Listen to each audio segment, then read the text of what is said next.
All right, guys, here we are back at it again with another playoff version of a UCF Jaguar preview video where this week we're going to be in the divisional round as we preview the Jaguars and Chiefs. Now, it's kind of weird doing this because I'm really not used to previewing playoff games like this because I feel like all these teams that we play almost need an entire backstory because we're at the point where this is do or die. This is like win or go home. I mean, this is such high stakes, and it's as a Jaguar fan, it's weird being in this situation and just this moment because a lot of us just we're not used to this. I mean, as Jaguar fans, we feel really, really pumped to be here. While Chiefs fans, they pretty much this is their expectation. I mean, they knew before the season started that they were going to be in a division round. They have their sights set so much higher on this. They have their sights sets on, pretty much penciling them in to already win this one and just getting past the AFC Championship game into the Super Bowl and winning it. And, the Chiefs are a team that has been to the divisional round of the AFC playoffs every single year since 2017. And they haven't missed a playoff since 2014. So the Chiefs are just an experienced team. They're in the AFC Championship game like every year. I mean, like I said, and they're tough. They're tough. So going into this one, the Jaguars are 9-8. They're the 4 seed. They're 1-0 in the playoffs after that crazy comeback victory against the Los Angeles Chargers. And now we're facing another AFC West foe in the Kansas City Chiefs, who are 14-3. They're the number 1 seed. They earned it. This game will kick off on NBC at 4:30. We're not going to get the same crew as last week with the Al Michaels, Tony Dungy snooze fest. It looks like this is going to be, I believe this is going to be a Chris Collinsworth game, but actually I forget who it is. I know it's not Tony Dungy and Al Michaels. It's going to be a different crew. And the Jaguars will be 8.5-point underdogs this game, which is crazy because last time we played the Chiefs, we were 9.5-point underdogs. So after the winning streak that we've gone through, they've only pushed us up by a point. But I guess this isn't necessarily regular season Jaguars versus regular season Chiefs. They are looking this more of playoff Jaguars versus playoff Chiefs, and playoff Chiefs are a very, very tough out, especially in Arrowhead. Now this one is going to be headlined by the Andy Reid and Patrick Mahomes duo against the Doug Peterson and Trevor Lawrence duo. Now, Andy Reid and Patrick Mahomes is the duo that the Jaguars kind of hope their coaching and their head coach and quarterback duo will become. It's a really, really good combination. Doug Peterson played and coached under Andy Reid. Doug Peterson is very much Andy Reid's protege. They're both looking for Super Bowl victory number 2. And Peterson actually did something that Andy Reid could not do. And he was the actual guy that brought home the Eagles' very first Super Bowl championship. So, Peterson very much looking forward to getting after Andy Reid in a true, like I said, protege type of role. And, when you look at Patrick Mahomes was drafted in 2017. He sat out the entire year as Alex Smith was kind of leading the charge that year. And then ever since he got, the week 1 starting role in 2018, Patrick Mahomes has been absolutely tearing it up. And, the Chiefs did a very, very calculated move in that draft where, look, they had a pretty good quarterback with Alex Smith, but he just wasn't good enough. They pulled the trigger, gave away a first-round pick to move up, I believe, from pick number 20 to number 10, and drafted Patrick Mahomes. They had to do a lot of homework. It wasn't an obvious choice, but they went out there and did it. And what have they been ever since? They've been terror in the AFC. Winning Super Bowls, going to Super Bowls, hosting, playing in AFC Championship games. They've been very, very good. So much like the Chargers game, this is another rematch. Look, the Jaguars defeated the Chargers earlier in the year by a score of 38-10, the Jaguars' greatest margin of victory on the year. But the last time the Jaguars played the Chiefs, we actually lost to them 17-27. They're the second largest margin of victory. The Jaguars only their second. I think they've only had two 2 possession losses, one of them being against the Lions later on that year. But the first time they play, it's hard to go back and really look at the first time they played because games are just so much different. I mean, clearly the Chargers game was different. The Jaguars completely smoked the Chargers last time, and the second time around, you guys all saw what happened. And then the first time that we played the Chiefs, it was really weird. It started with the Jaguars kicking an onside kick and actually recovering it. Then on that drive, Kirk missed an easy touchdown catch, and the Jaguars were forced to punt the ball, so they didn't get anything from it. The defense was absolutely terrible, even though the Chiefs actually did turn the ball over 3 times that game, twice offensively.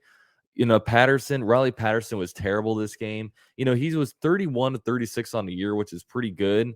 But in this game, he was 1 for 3. And, a couple of the kicks just really sailed the momentum out of the team. The Jaguars, they were down 20 to nothing at the end of the half. And then the Jaguars actually scored a touchdown. So it got 20 to 7. And then the Chiefs fumbled on the kickoff. And then Riley Patterson went out there and kicked the field goal to hopefully make it 20 to 10, but he missed it. And, it really just took the sails out of the team. The linebackers were terrible this game. I mean, Devin Lloyd got benched. They were just terrible in their zones, just a terrible linebacker game. But the Jaguars, when you look at it now, it's a different defense. The defense is playing a lot better. And the Jaguars as a team is a lot different. Since that game, the Jaguars are 7-1. 7-1. That's half an NFL season, 7-1. The Jaguars, defeated or 3-0 against playoff teams in that span. The Jaguars have been really good since then. And 7-1 is actually the same record as the Chiefs since that game. So, it really feels like the Jaguars are a different team. But history against the Chiefs is not good right now. The Jaguars have had 6 straight losses against the Chiefs. The Jaguars have not defeated the Chiefs since 2009. In that year, the Chiefs were there was actually Garrard versus Matt Castle was a quarterback duo competition. So it was really difficult. Just every time the Chiefs play, it just isn't very fun for the Jaguars. But different team were the Jaguars, different head coach, different quarterback. It's just a whole different thing. Now the Jaguars are coming into this game hot, really, really hot. The Jaguars are coming off of 2 playoff type games. I know the Titans game wasn't technically a playoff game, but playoff implications, Jaguars knew if they won that game, they were going to the playoffs. They were going to win the AFC South, hosting a playoff game. And then once the Jaguars won that one, we hosted the Chargers and came off of a miraculous comeback victory where the Jaguars never gave up, never lost faith in the team, and they just absolutely killed it. So it's been good. While the Chiefs are coming off of a bye week, and the bye week was well-deserved and well-earned by the Chiefs. They went 14-3, best team in the AFC record-wise. But sometimes it can be a little bit of a curse. I mean, the Chiefs will have to hopefully need to knock off some rust at the beginning of this one. The Jaguars are coming in here battle-tested, fighting for their lives, while the Chiefs were kind of sitting back last week on an off week. So that one will be interesting. Now, the Chiefs offense, we all know it's an elite offense. The Chiefs lead the league in touchdown passes by far. 41 touchdown passes. The next highest team has 35, which is the Bengals. Highest passing yards on the year, too, 5,250 passing yards.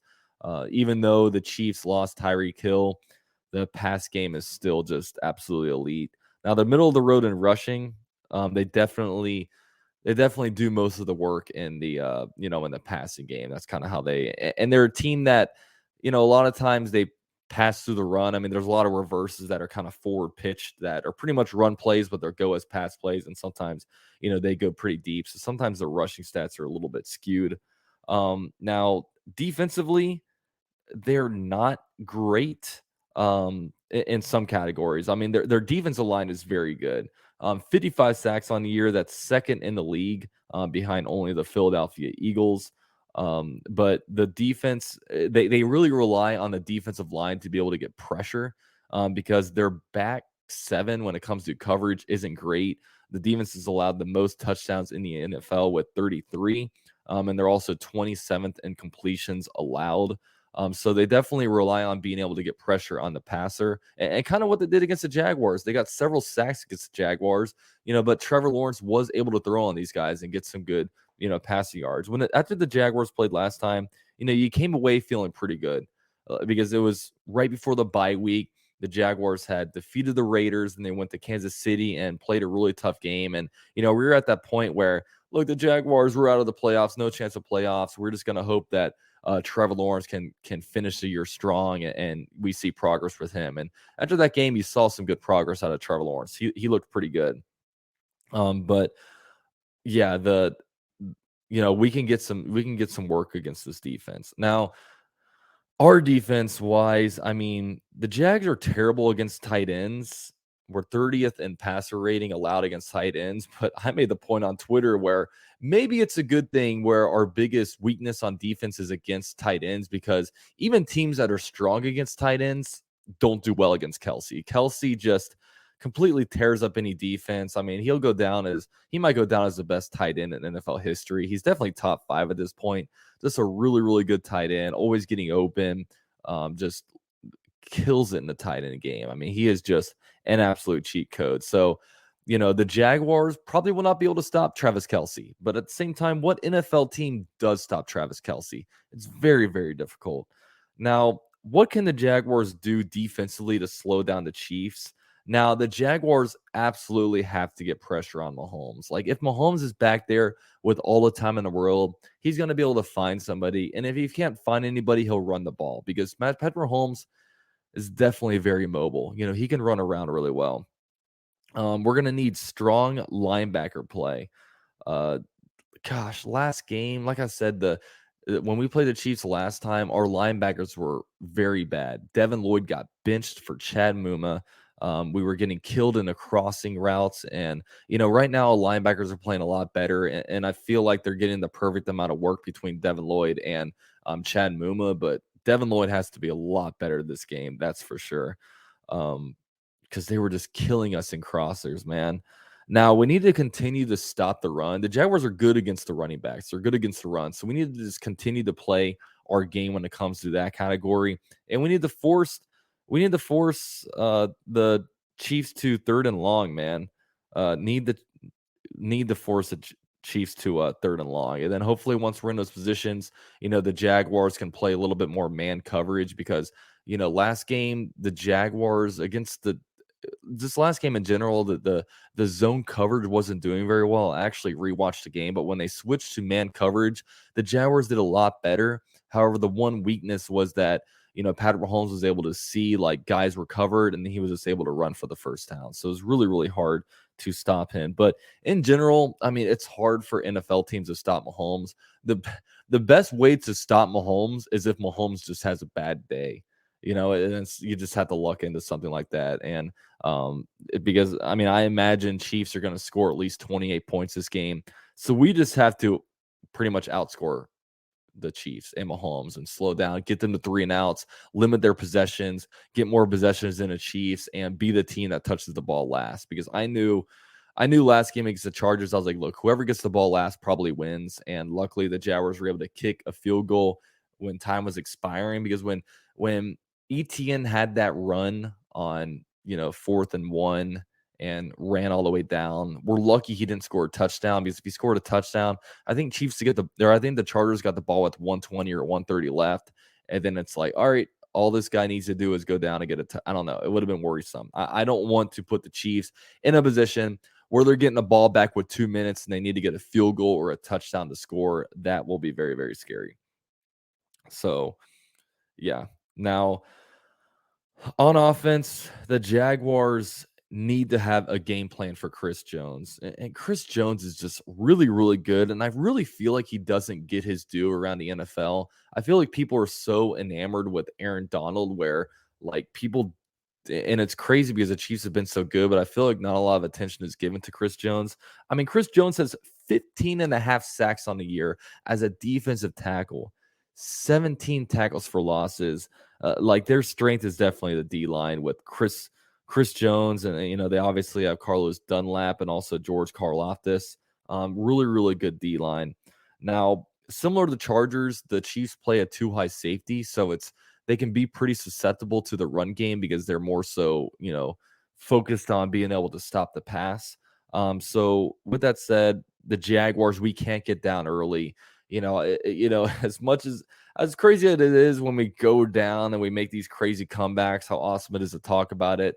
We're not playing the Cowboys, or actually the Cowboys are probably a bad example. We're not playing the Chargers, who are notorious for choking. We're not playing the Titans. We're playing the freaking Chiefs, who run the AFC South, have an elite quarterback head coach duo. It's going to be really, really hard. So we can't get down early. We can't shoot ourselves in the foot. We can't put ourselves in bad situations like we did against the Chargers. And I don't expect that, because a lot of the Chargers game at the beginning of it, some of the interceptions were just plain luck, between just balls getting batted up and referees not calling plays. I really hope this isn't another bad referee game, because the Jaguars can't overcome refereeing and the Chiefs. But, my main key with this game is Doug Peterson masterclass. Look, if Doug Peterson does a better coaching job than Andy Reid, and if Trevor Lawrence plays better at quarterback than Patrick Mahomes, that's going to secure the Jaguars a dub. That will be the difference in this game. If we can get a Doug Peterson masterclass and Trevor Lawrence can hit those passes, don't throw the interceptions, which Trevor has been throwing interceptions. It's just been, that game was just so fluky against the Chargers, but we got out of it. But it's going to be tough. So this was kind of my detailed preview. I feel like I had to dive really, really deeply into this to make sure these other teams get their due. I will not be in Kansas City. So with that said, you guys know what that means, man. I'll be here live streaming with my dad and brother.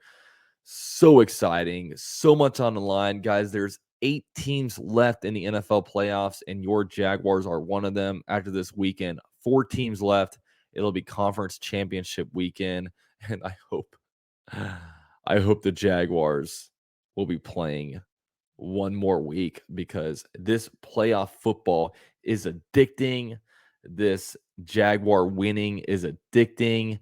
Everybody is counting the Jaguars out of it. All the experts, the Vegas right now is 8.5-point underdogs. But you know what? When Doug Peterson won a Super Bowl in Philly, they were the underdogs every week. The Jaguars operate better as underdogs. So keep the disrespect going. Keep the underdog stuff going. And the Jaguars are probably at their best when that happens. So can't freaking wait. I hope you guys will be there with me.